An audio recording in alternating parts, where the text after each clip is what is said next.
Hey guys, what's going on? I went ahead and sent the links back out, so hopefully everybody will be joining in here. Just a quick explanation of what happened. I went to go turn off Matt's screen share just to bring it back to the chat and just to bring it back to the regular broadcast, and I accidentally canceled the entire show. I went ahead and stopped the live broadcast on it. So let me get back over to YouTube real quick, and we'll check this out.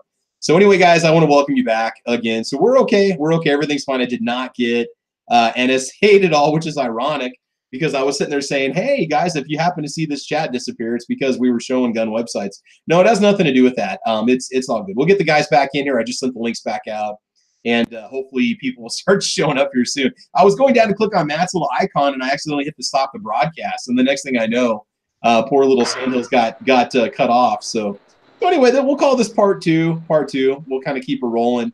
Again, we were talking about the idea of getting the LEO 40s and 45 trade-ins and all that fun stuff and everything that's out there. So links went out to everybody. So as soon as we get Sandhills back in here, we'll go ahead and continue. So what do you guys think, guys? X-LEO trade-ins, good idea, bad idea? Would you ever consider buying one? Well, I had one question, if it's all right. Yeah, yeah.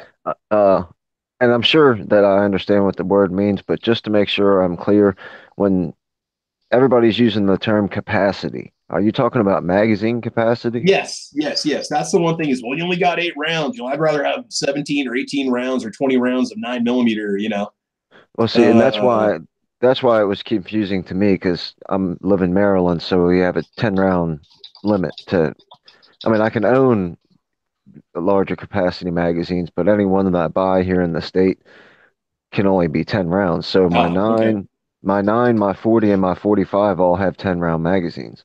Oh, okay. And again, that's the other thing too is you got magazine extensions. You got the option of getting a double stack 45 if you want that. I mean, you've got options if you want a larger capacity on those larger caliber firearms. It's not an issue. Sandhills, let's go back to you real quick. Okay, what were you talking about? You were asking a question. You said, "What if you go ahead and you said you buy it, or what was the deal?" Go ahead. Go ahead.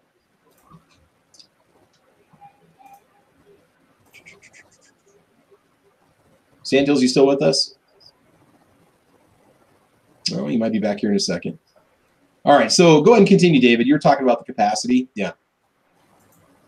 Yeah, it was just confusing to me because I only own three pistols, and like I said, all three of them have 10 round magazines. Okay. One's a 9, one's a 40, one's a 45. So I don't understand why the capacity would be an issue. Like because all mine hold the same amount of rounds. Well, there's always the argument of capacity versus displacement. So would you rather If have you're if more? you're if you live somewhere where you're legally restricted, there really isn't. But for everywhere else, it's an issue because for some people, that's their primary characteristic they're looking for. And for other people, there's other characteristics they're looking for. So what you have limited capacity magazines, and some other states do too. But other places, you've got your standard capacity. So for somebody who maybe they don't want to carry extra mags, so they get something that has 15 rounds or more, so they've got plenty with them. Or they're not the best shot in the world, so they think they need to do a mag dump to hit one target. Capacity could be an issue. Um, uh, there's just, I guess it just comes down to personal preference. Yeah, yeah. With the Again, it's nine just with the 9 millimeter, it's the least expensive to shoot as far as ammunition wise, right? And people can say it's a weak round, but it does the job. With the 40, you've got all the surplus LEO guns out in the market, or you've got people who were in law enforcement who like the 40, they want it, or they know somebody in law enforcement, or they want to be in law enforcement, so they want it. So it's got its popularity there, and then the 45 is always going to be the American caliber for handgun. I mean, it's just an old classic, and you got old guys like me that like that, and all of them do the job. They all just have different advantages. I mean, you say you want more capacity in a 45, so you get a double stack 1911, which I love those, by the way. But some people have small hands; they can't hold them. So sometimes the caliber is based on what kind of gun, if you've got a concealed carry single stack and you want something small and light, you're going to get a 9mm or something like that. I mean, it really, it's dependent on what you're looking for, not so much as what's the better one. Yeah, it's okay. It's all good. It's all good. Yeah, no, that was all. By the way, guys, that was just for you. For those of you just joining in, it was just all user error. I meant to hit stop screen share on Matt's screen and accidentally hit stop broadcast. And then next thing I knew, I cut off poor Sandhills. Sandhills, are you back, buddy? It's actually Google's mind controls. You just don't even know it. No, it's just me only having one cup of coffee controls is what it comes down to. So, Sandhills, you were asking a question about picking something up. What was your question? Yeah, I'll see if I can put the chat down again with my question. Jeez. No, I'm just curious for kind of everybody that's in here, and I don't care whether or not you like Glocks or not, or you hate them or M&Ps or whatever, but just because some of these Leo guns look like, there's a lot of holster wear, they look like they've been, rode hard and put away wet. It's a Glock, it's an M&P. I mean, that's still a pretty safe buy, right? For the money, that's still going to be a good gun. I mean, chances are a law enforcement gun isn't going to have the barrel shot out of it. No, it's not.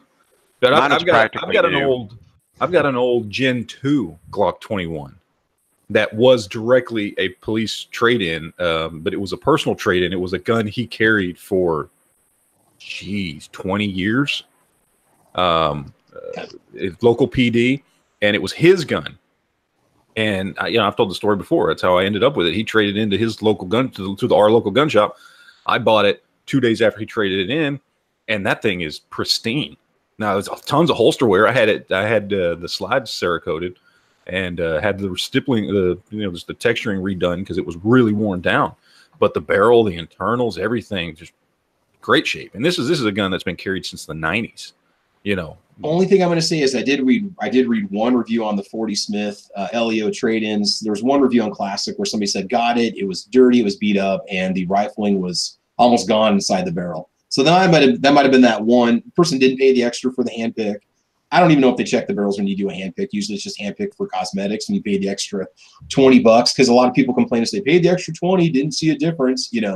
Buy a conversion barrel, turn it to 9 anyway. Yeah, there you go. I mean, you can get yourself another barrel, or again, inspect it before you take it home, take it apart, look down the barrel, look and make sure that it does have rifling left in the barrel. I can tell you that I've got multiple of the same firearm from Classic before and done the hand pick, and I didn't notice a difference between the hand pick and the non. But I mean, take your chances. The thing is, though, it's an LEO trade-in. So from the same standpoint of a milsurp, I don't want to say it's collectible, but it's kind of got that thing. If you're into that sort of thing, it's a service weapon, then right there it's got some sort of value to you there. But parts should be easy to get, and it should be something that accessories are fairly common too. I mean, especially holsters and other stuff. So I mean, it's just another factor in what's going to determine what kind of gun you get. All right, so let's go ahead and move on to the last topic here. And this is one that, if you don't do this, would you ever consider doing this, or would you ever buy this? The question was, would you ever carry your own hand loads, your own hand loaded ammunition that you load yourself as your EDC ammo? Tony? I do. Absolutely, I do, because I know what they are. Now, the question I might have, here's where I think the person was going with this. Would there be, I'm going to say no altogether. I'm going to say, no. I'm going to say yes to what you're saying, but I'm going to say no to this next part. Would you have to worry about any extra liability in a self-defense shooting situation where you got a plus P round that you used on somebody? For whatever reason, could that ever be held against you in some sort of a criminal investigation in a self-defense shooting? They would look at the ammo that you're using and they would say, well, that was dangerous ammo, or, obviously if you're using a bullet that's not allowed in the state you live in for whatever reason, hollow points, I don't know. Would you ever have to worry about something like that, Tony, or not? No, because I'm not loading like that. As a matter of fact, my loads are actually light compared to what plus P would be. But should a person worry if they're doing their own custom hot plus P ammo? Do you think you need to worry about that for self-defense? Situation? If it's no hotter than what you can buy, I Okay. doubt you have a problem. Yeah, Obviously, when you know what you're doing, you don't P exceed plus the. or whatever they call it. Yeah, you What- can get critical defense or plus P or critical duty or whatnot.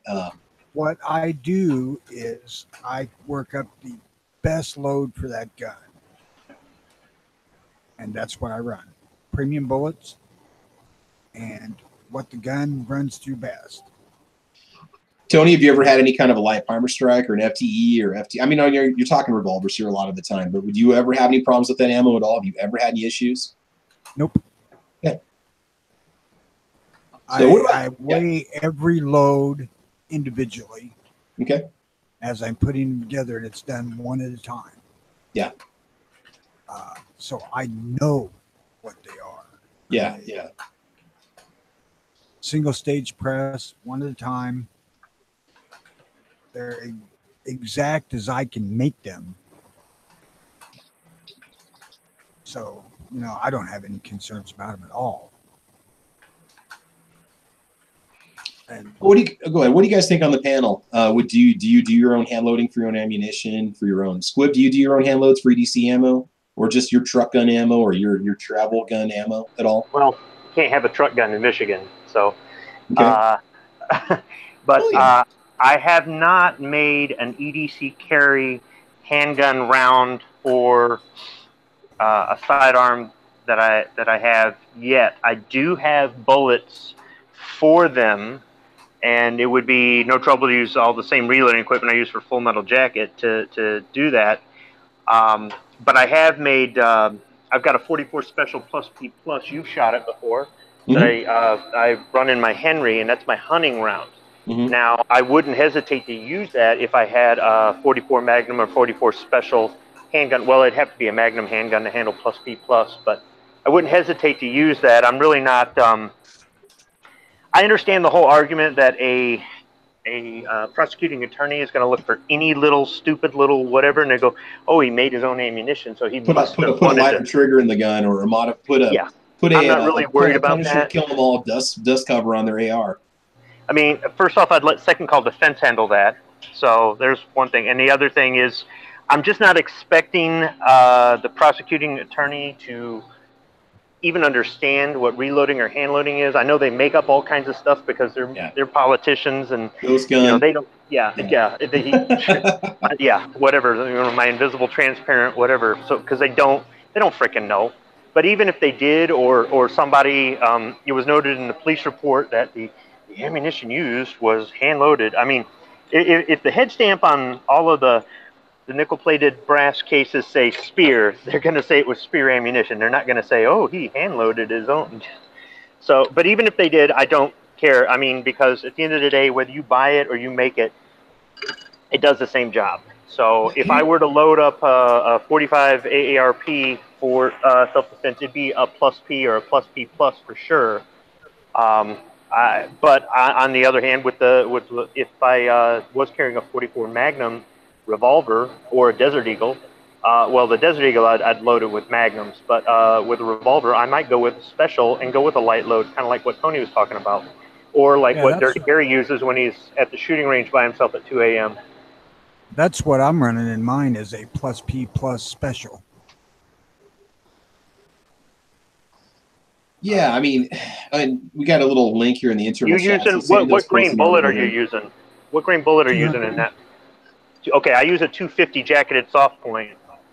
I'm using a 200 grain jacketed hollow point. Okay. Sandhills, did you read that article? I didn't click on it. Then did you happen to summarize it real quick and see what they said the reason why it would not be a good idea to carry your own hand loads? Yeah, this is actually this article wasn't written by Massad Ayoob, but it's taken. It's basically talking about an excerpt from his book. Okay. Combat Shooting with Massad Ayoob is the book, and there's just most of the article is just a quote from that book. Basically, what he has seen happen before, and I don't think that this necessarily sets legal precedent. And what I was searching was whether or not it's even legal, and that might be a state by state thing. I didn't find that yet, but basically, a good prosecutor, if you are the defendant in a shooting, Yeah. and it's we all know, especially with even just recent events this week, we all know that it doesn't matter whether you were justified or not, or if you're innocent or not, because the prosecutor's going to, go for the jugular anyway. And so what's going to happen is the first thing they're going to do is attack the fact that you even had, and it doesn't matter what ammo you have. If you have hollow points, they're going to say that you loaded those into your gun because you wanted to cause the most damage and the most pain. If you loaded ball ammo, it's because you wanted to, whatever, so that you could be Rambo and shoot through walls. Who knows what a prosecutor's going to say? They're going to attack your ammo. And then also, you might be justified. You might have a log of all your loading data, but that's not really going to do anything for the defense. You might be able to prove that you didn't overload them or make them, any deadlier, I guess, than a factory load. But that's kind of like saying, hey, I couldn't have assaulted this person because my diary says right here that I was doing something else at that time. That doesn't matter. You can write anything in your loading journals, I guess, is what they're going to say, and it's not going to be conclusive. The other thing that can happen is you might shoot every round in your gun and you don't have any ammo left, from that lot to prove that you did load it right. You might have ammo left, and the only way to test it is to fire it, which is destroying some of the evidence, and the prosecution might say, Your Honor, the defense wants to destroy the evidence, and they're just being clever and saying that it's in the name of testing, and the judge can throw that out. And apparently Ayub has seen that happen.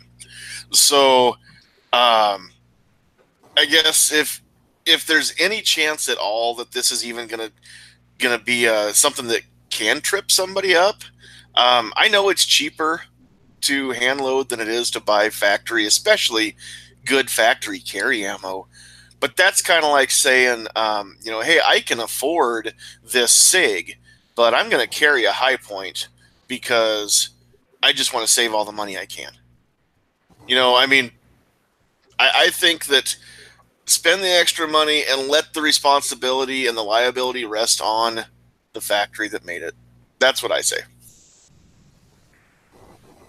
Yeah, it almost I'm just sounds going to keep reloading. And It you almost can keep sounds- reloading, Squib, and that's cool. It almost sounds My like in your point- situation though that this hypothetical prosecutor has a hard on for just nailing you to the wall no matter what. So he's going to use, Sure, but in that case, what prosecutor doesn't want to make a name for themselves or continue a reputation? Maybe they've never lost a case. Maybe they don't want this to be the first one. Well, there's two things about this. One is situational awareness, i.e., knowing what happened, knowing what you're likely to encounter, knowing what the laws are, where you live. In Texas, nobody's going to get on you for carrying hollow points. I don't think that's a thing. There are obviously some states and some areas that are not as gun friendly that are, and knowing those things ahead of time, knowing how, doing a little research and knowing how cases in your area, in your county, in your state have been handled in the past is obviously one thing you'd want to check before you make a decision like that, to know, hey, has this ever happened to somebody who lives in my state or my county? Has they ever come down on them because of the type of ammo they've gone or they've carried, or because they had a skull on the back of their Glock or whatever, any of the extreme things. Just being aware of what past issues may have come up where you live in your areas, and knowing how your area, your state, your county, whatever feels about guns is obviously step one, I think. And two, to go back to what Sandhill's saying. So you're telling me that if I had a handwritten diary from 36 years ago that showed when I didn't go to the gym, that doesn't prove I didn't sexually assault someone? Is that what you're telling me? I'm afraid so. That's just, I don't know about that. Whew. Now, I don't know, some crazy one stuff. thing I'll say is that my whole thing with reloading was not about saving money. It was about making bullets that work best in their particular gun. Yep. And that's precisely why I load what I load to carry, because it's what works the best. Or you can make up a load that they don't sell. Yeah, most of the time my 44 loads are cut back so I can shoot the son bitch without, suffering from recoil. Well, here's the one thing in the article that Santos was talking about is he had said that in a situation where there'd be a self-defense shooting, if you were shooting your lighter hand loads than, say, an off-the-shelf 44 mag round, it could also make the distance look like you were shooting from further away because there was less penetration in the person you killed, and they might not actually examine specifically your ammo. If they compare your round with what a 44 mag is supposed to do, they could say that you were further away when you pulled the trigger, so you should have been able to flee or run, even though you might have just been shooting a lighter round. Whereas had you been shooting a factory 44 mag round at 5 feet, it would drop the guy, whereas it might look like the shot came from 15 feet away because you used a lighter round. I don't know. That was kind of what I got from the article. But this is why we use 44 special cases and go to +P+. Now, let me just throw this out there, though. In defense of Tony and Squibb and all the guys that are going to hand load, you may be, and maybe not you two, but I'm sure you do know how much more accurate your hand loads are than maybe the average factory load.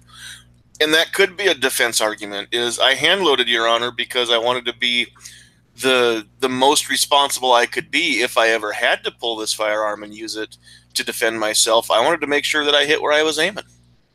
And I was able to come up with a more accurate load on my reloading bench than I could any of the factory ammo that I tried. And there's something to be said for that too. So I don't think there's Sandhills, if I was ever on the stand and I was going to get prosecuted, even though I defended myself lawfully, especially like in my own home or something, and I was getting, if it wasn't going well and the lawyer wasn't doing a good job, or my self-defense insurance wasn't working out, I would literally at some point just turn and address the jury myself. I don't even care if the judge started hitting the gavel and going out of order or whatever. At a certain point, I'd be like, do you people realize what a joke this is? Yeah. I have no criminal record. This guy's got a rap sheet 10 pages long. It was inside my own home. And you guys are going to nitpick over what kind of... what can they do to me? What, throw me in the box and have the bailiffs come take me across the street to the jail? Well, I'm already there, because, when you're in a situation like that, they've got you in the whole guilty until proven innocent thing, which is BS, and that's what happens in a lot of these cases. The person who broke into the house or assaulted somebody or did whatever, they get shot by the lawful, firearm owner, the concealed permit holder, whatever. The person already has a criminal record, and the person who defended themselves has no criminal record. And right then and there, the cop should be able to look at that and go, oh, here's a bad guy, here's a good guy. This is cut and dry. But they don't, do they? So the last thing I'm even going to be concerned about is whether or not I'm using hand loads or factory ammo. They both kill. Yeah. Good point. Yeah, there you go. So I mean, I would say there's nothing wrong with doing it because you know your ammo. You know how reliable your ammo is going to be. You're the one that made it. So if it fails, it's on you. Not that I've had a lot of factory ammo fail, but Tony. Yeah, I think that your biggest issue is if you take your hand loads and you try to make them +P ++++, yeah, 45 ACP turbo red blue pills, yeah. And you make that gun perform clearly much more lethally than the factory stuff would. The coroner might say, "Hey, this is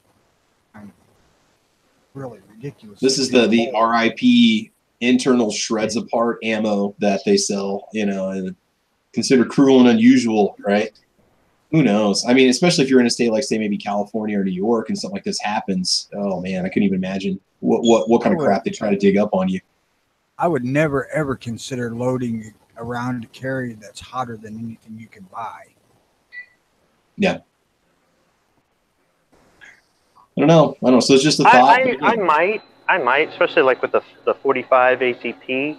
But the thing is, so everybody's got to do what they feel works best for them. If you're in an area of the state that prosecutes homeowners for defending themselves when during an invasion, or if you live in a state that has really restrictive laws or something, you might want to just do something different. Just because I do what I do Doesn't mean that it's going to work for you.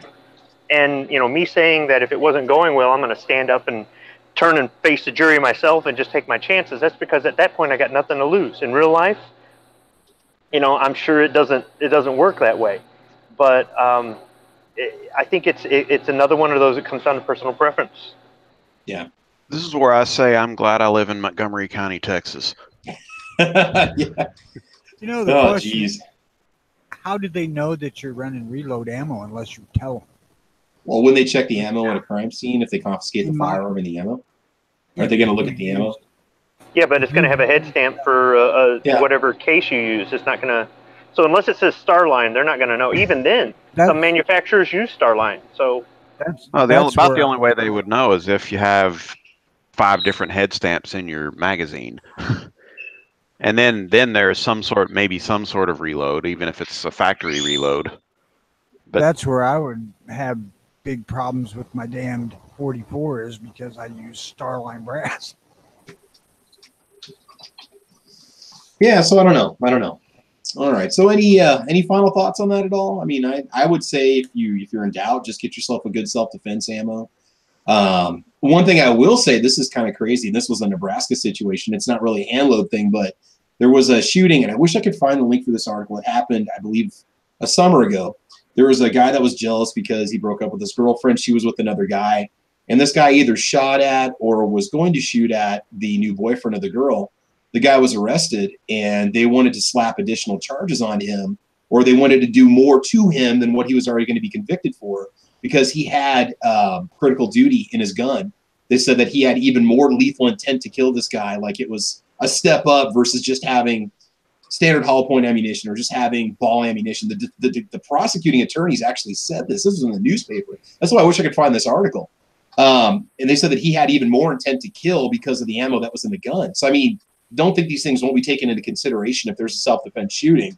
Obviously, again, make sure you've got some good legal defense or you've got some sort of coverage, but just crazy stuff like that can happen. So that was just the reason why. But again, I think in terms of reliability and in terms of defending yourself, the hand-load ammo. Tony? That dude in the article wasn't acting in self-defense. He was fixing to commit murder. Yeah, they wanted to even do more to him because of the type of ammo that was in the gun. It's the first time I've ever heard them mention anything about specific ammo being brought up in a prosecuting. The fact that he had a gun on this guy, or he did shoot him or was going to shoot him, he had a gun drawn on this other guy. I don't know. I just thought that was kind of crazy. I need to find that article because it was an interesting situation that, yeah. Sandals, did you ever hear about that? Do you remember that? Like these people were coming out of a bar and the guy walked up to him, and that was like a year ago and that was in our newspaper, but I need to find it. It's crazy stuff. I don't know. Say that again. I was not really listening. It was a situation where a guy was, I'll try to just summarize. There's a guy that was going after his ex-girlfriend, and he was threatening to shoot or did shoot the new boyfriend of the girl, and the prosecuting attorneys wanted to put additional charges on this guy because he had critical duty ammo in his gun. No, I don't remember that at all. Okay. I'll find it at some point. We'll talk about it, but anywho. That just proves that women will get you killed. Oh, man. Yeah. All right. On that note, I think we'll go ahead and wrap this one up. Apologize to any females out there in the chat. But anyway, So anyway, guys, thanks for joining us today. I do apologize for the break in the episodes. The episode 1 and episode 2 of today's Caliber Corner. That was me. I hit stop broadcast instead of stop screen share. So, Matt, we need to move you over 2 notches so I can do this without stopping myself. But Anyway, thanks for joining us today, guys. It's been about 2 hours. We've had some good discussions. Talked about some EDC trauma kits, what to do, what not to do, getting some training. We talked about 40 Smith and 45. Is it still a relevant round? And then finally talking about, carrying your own hand loads for EDC ammunition. Again, whatever choices you make are going to be yours. Nothing against it if you do. I just buy off-the-shelf self-defense ammo, and that's pretty much it, critical defense. But otherwise, let's go ahead and let the panel wrap up and say a few words before we call it. And then we'll give a little shout-out to people over on the YouTube side that are still with us. Tony, any final words of wisdom? Yeah. Aside from the fact that ex-girlfriends can get you killed. No, girlfriends, girls, period. Ex-girlfriend, right? Okay, I got you. Apologies to Gunpowder Beauty out there. Yeah, Vanessa Katie's probably out there too. So present company accepted, right? Yeah. On the reloading thing, if you reload and you want to load your carry ammo, that's fine and dandy. If you're thinking about getting into reloading just to make carry ammo, don't bother. I mean, you know, find what works best in the gun and go with that, because it's just a huge expense that is pretty much unnecessary unless you're aiming to load a lot of ammo to save money. But, you know, I don't really care. I'm not concerned about having issues with the fact that I carry reload ammo. And it ain't really reload. It's most of the ammo I carry is first time loads that I did with new components. Okay. But, you know, I do it specifically because, one, I know exactly what's there. And I've never had an issue with any of it that I've done for carry. Okay. All right, man, I hear you. Yeah, you know, just you shouldn't have to worry about it. But again, just make sure you know what you're doing. But if you're in doubt or you're just not sure, just go ahead and buy some commercial off the rack ammo. You should be fine. So, all right, Squib, any final words before we call it, buddy? I second what Tony's saying about not getting into reloading or self-defense ammunition.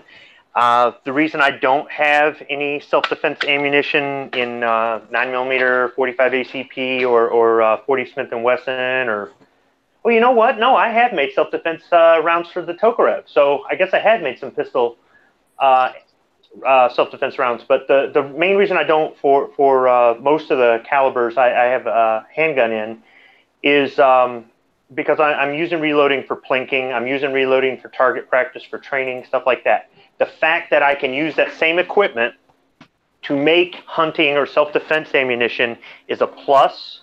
But yeah, cost effective. If your primary purpose is to try to make small batches of self-defense, it's really not cost effective. Yeah. Otherwise, thanks for the invite, Travis. Yeah, no problem. Good show today. I'm kind of glad we had two topics that weren't about blood and guts and bandages. Yeah, getting away from that. No, and again, these are all viewer requests. That's where all this is coming from. So we're trying to cover a little bit of everything and hopefully get through the list at some point. It's pretty much going to be endless at this point, which is a good thing. We never have anything different that we can't talk about. So yeah. Well, I think you had a good blend today. That's for sure. We kind of went from, you know, a non-firearm related to buying guns to legalities. So it was a good blend. Well, a couple weeks ago we talked about the home security systems and stuff too. What's that, Tony? Hey, next week, can we throw in a segment on lever guns? Sure. Lever guns, why we love them. Yes. All right. Or is it lever guns? Lever. That's an aunt versus aunt, you know? So maybe you should put it up to a vote. I think it's a lever gun with a lever action. I remember Lever 2000 soap when I was growing up. Just like John Guerin invented my M1 Garand. I'll get my lever gun out of the safe here. Yeah. Do you get married to your wife for Eber? It's for Eber. Is it a tournament? Is it a tournament? We got to bring up Norfolk. Caribbean. Jim Bowie invented the Bowie knife. Tomato, caramel, tomato, FJ Amato. Yeah, we're not gonna know unless we bring a Brit in here. This is true. Leave a gun or a Yankee. All right. So Sandhills, any final words, buddy, before we call it? Yeah, I just want to throw out one more time. Yeah. This coming Tuesday, 9:00 Central Time, 2A Tuesday. We're gonna finally, hopefully, get kicked off with that. I don't foresee any reason why anything's gonna come up this week, but look for that. And it's gonna be an Every Second Matters night. So that will follow immediately after Hit or Miss Tuesday nights, 9:00. Yes. Thanks for the invite today. It's gonna be good stuff. What's that, Tony? Tuesday's the 2nd? Yeah, the 1st of October is on Monday. Thanks. I need to keep that in mind so I can carry my freaking gun open. We've already got Samson 1 says yes. What ammo for 357 lever gun? Hornady, I think, makes 357 lever evolution or lever revolution ammo. It's good stuff too. I've used that. That's the stuff that's got the soft, squishy tip instead of a hard plastic. Yeah, so that we can barrel. You can. You don't have to have flat Tube nose mag. bullets in your tube magazine that way. They really those rounds really do. They extend your range quite a bit from standard, 357. You can get some good ballistics. You get better range, more power on target. I shoot out of my 30-30, just 30-30 wise, I shoot Remington Core Locked 170 grain soft point. I love that stuff. And I tried about 5 or 6 different kinds of ammo through mine, and that one shot the best and was the most accurate. It's like sometimes you get it for $13.50 a box at Walmart on sale. I usually don't pay more than $16 a box for it, so it's a pretty good deal. I've been stocking up on that now, so I don't have a lot of 30-30 ammo. And that's a hard one to find in bulk online. You don't see a lot of places selling it.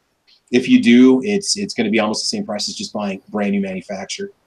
So I'll tell you what, I found a good way to extend the range on my 44 lever gun. I bought a 26-inch barreled 45-70. If I got to kill it a long ways off, I'll use that. Oh yeah. Cool. All right. So Matt, moving on to you. Any final words before we call it? Thanks for joining in today and hanging out with us, dude. Why don't you go back to sleep now? Why don't you go back and take a nap now? Shit, right? Have a couple toaster strudels and go back to bed.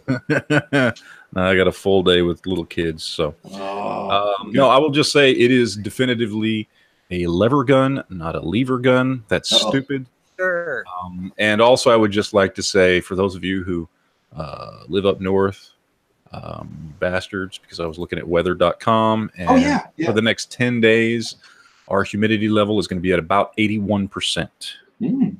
Look at where I live, Matt. 68850. Type that in. You're going to love it. I don't want to see. I don't want to know how nice and cool y'all are going to be. 43 in light fog with a high of 62. Literally just sweating, drenched for the next 10 days. We're going to get up to 85 on Wednesday, so I'm really going to be struggling there. Okay. Wow. I was going to say it's supposed to be in the 80s on Monday, Tuesday, and Wednesday. Tony, I swear to God, we had the same weather.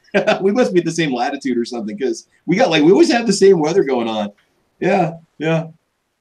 Crazy stuff, man. So Matt, we'll send you some of that cold weather our way. Of course, I'll think of that in January when it's sub-zero and I'm out running the snowblower. I did actually hear that they're reporting this may be one of the coldest winters on record. That they're predicting that. If it can be at least as good as last year, I'll be happy, because I enjoyed the shit out of snow. So. Winter's coming, Jon Snow. Y'all I got the snowblower ready to go. I'm ready for it. I got the Call of the Wild beard going on here. I'm all set now. So bring it on. All indications here, we're supposed to have a cold and snowy winter here. Bring it down here. The caterpillars, the modeling, all of it. Which is the first time in a long time that I've seen them all agree. Stock up on some sidewalk salt. That's all I got to say.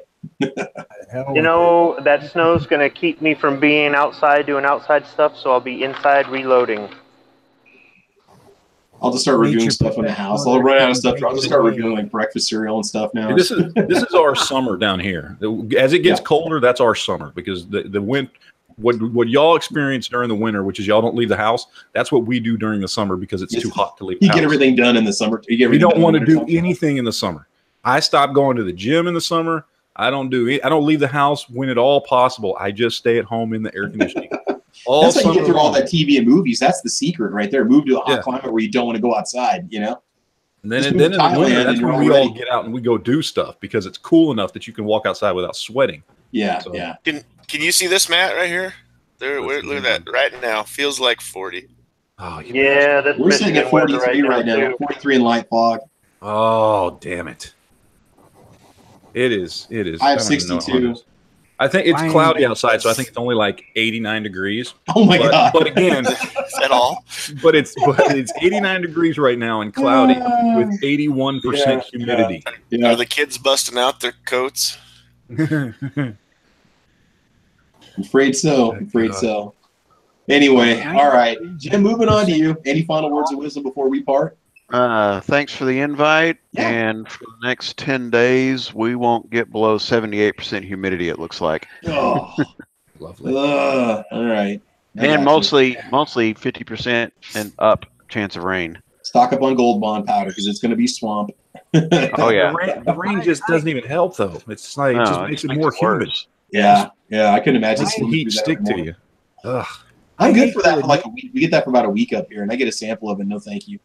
I tell you what, hate to though, pick these guys from the southern hot places, but I'm sitting here with the heater on. Ugh.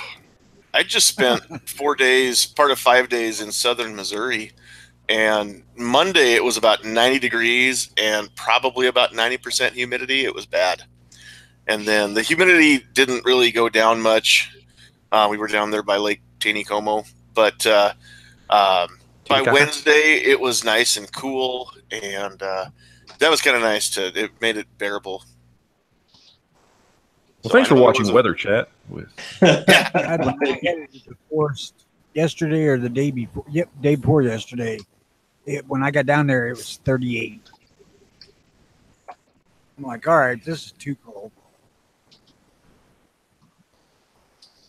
Let's see. Okay, and then moving on here. David, thanks for joining us, buddy. Appreciate you coming back again. Hey, how's that 308 build coming along?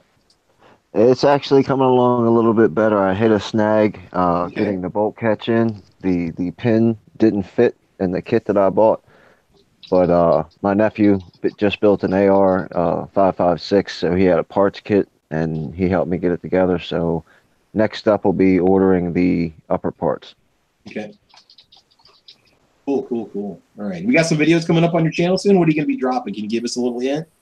Yeah, I got a rifle review I'm going to do this weekend, and then I'll probably do, another episode of just sharing my shooting on Sunday. All right. All kinds of good stuff. So we'll see what next week's topics are going to be. Definitely we'll talk about the lever guns and why we love them. That'll be a good one. We can maybe share some of our ammo favorites, because we got the 4570, the 44 mag 357, 3030. We got a decent little spread of lever guns that we can show off, so talk about. Yeah, I'll tell you right now, you can get some great deals on them if you look around too. There's some wonderful prices on them, so if you want to pick one up. I would say, real quick before we part, would you guys, if you're going to buy a lever gun, say a Marlin 336, would you guys buy one now that Freedom Group and the whole, Remington buyout thing, or was whoever bought them out, it's already fixed itself? Or would you guys buy one now or not? Would you consider getting one, or would you go? The one I bought's a 1991 pre-Freedom Group model. What do you guys think? I would buy a used one first, but I've got one. I've got my 336 is sometime in the 90s. I don't know when it is, but my 4570 is new, and for what it's worth, it seems to be all right. Although I haven't shot it for shit, but just quality control wise, like just looking at it, I've seen some of these Freedom Group rifles and shotguns that look like just they've been beat to shit. They're rattling stuff around, sharp edges, fit and finishes all off, barrels not lined up properly with receivers, and all kinds of other stuff. So you need to inspect that stuff, and know what you're getting into. Ultimately, it is still a very, very simple machine. So, if you can't get a hold of a used one, sure, why not? As long as you check it and make sure it looks okay, and run it and everything, and I have two of the Freedom Group Marlins, and the thing that I found with my 44 was it was an earlier one, and the actions were not really smooth, and it was a little more difficult to work than it should have been. Now it's coming around just fine. Gun is otherwise great. The 4570, the cowboy versions they make in the custom shop, so you really can't say much about Freedom Group because they're actually built one at a time by hand, and that gun works really well. Yeah. So I think they've worked most of the kinks out, aside from, they're not as fit and finish. Early 2000 models, I think, were the ones that had serious issues with like furniture fitting and just issues with the guns in general. Like a pre 2006 models, I think maybe were the ones I was reading about. When I was going to buy my 336, I wanted to do some research on it because I was kind of curious, and that's when I learned about the Freedom Group acquisition and how they basically didn't bring over the Marlin gunsmiths that built the guns from the original factory when they moved the factory to New York or whatever they did with it, or So, they're great guns. They're a lot of fun. So, yeah. You could save yourself the hassle of worrying about any of that stuff and just buy a Henry. I'm just saying. Yeah, this is true. Henry didn't make this. Yeah, it's a good point. You know, Henry didn't offer a buffalo gun in 4570, which is the only reason. They've got I bought this 4570 Marlin. guns. Not with the 26-inch octagon barrel. Would they custom make one? I would have to check their most recent catalog, but well, I guess if that's the feature you're looking for, then I guess you're stuck with it. But I mean, if you're just talking about, you know, wanting a quality American-made lever gun, I'd go Henry. I got nothing against Henry, to be honest with you. Yeah. They just didn't offer what I wanted. And I bought the Marlin 44 Magnum rifle because it was there when I bought the 44 Magnum handguns, and I bought them all at the same time. I didn't even look at Henry there. I'd seen the Marlin, I liked it. But when I was starting to look for the buffalo gun, I looked around for what I could get, and Marlin was the only option I could find in lever gun that had all the features I wanted. Yeah. Cool. All right, let's go ahead and wrap it up, and let's see who is joining us. So we'll go over to the Caliber Corner side, and today we had Patrick with us, and we had Paper Plane Crash joining in, and Tony was there and here, and Jim too. Potatoes and Lead was over there on the gun channel side also. Thanks for joining us. On the YouTube side, again, for part 2, okay, we got 04 Hemi over there, Armament and Axes, Midnight Range, Samson 1, Kinky Sphincter was with us, also D-Temp 62, Blue Steel 44, Local 223, John Z keeping things in check, Sam of Anarchy 92, Patriot in the Dark joining us. Good morning, sir, again. Let's see who else was with us. I think that's pretty much. We saw Gunpowder Beauty was here for a while. She might still be here. Sketchy Roll, Vanessa Kitty. Our E-Rock was out there also. Moo Butt's out there too, kind of going back to the beginning here. Who was that? Hey, Jorge Cortez was with us, and Tacos and French Fries. Rich White. Yeah, Tony. Hey, a Patriot's still out there, man. I'm waiting for the first gen CCP blind disassemble and reassemble. There you go. I couldn't do it with my eyes open. So all right, so there you go. There's a throwdown challenge for you, Patriot in the Dark. You want a Walther's CCP Gen 1 takedown video? Yep, there you go. Yep. Okay, and then finally finishing it out, Ozzy Osbourne, Sketchy Roll, and I think that's about it. Make sure we don't miss anybody. And Grim 90. All right, guys, so that's it. If I didn't mention anybody, I do apologize. Blue Steel 44, thank you, you guys. Some of you got promoted to moderator now, too, so that's awesome. All right, guys, that's it. We'll have an episode next Saturday. We'll have some more topics to talk about. Thanks for joining us for a couple hours today. Hopefully make your Saturday a little bit more enjoyable. And again, we got 2 parts to this. If you missed it, go back and check out the first part. I accidentally stopped the broadcast. It was not the attorneys from VidMe coming back to get me. It was not the NSA. I tried to stop a screen share and I stopped the world. So anyway, guys, that's it. I will talk to you. We will talk to you all later. I want you guys to have a great weekend and have a good one. Have fun. Be safe. We'll talk to you soon. Bye, Felicia. Bye, Alicia. Please remove yourself from here, Felicia. Goodbye, Felicia and Alicia. We out.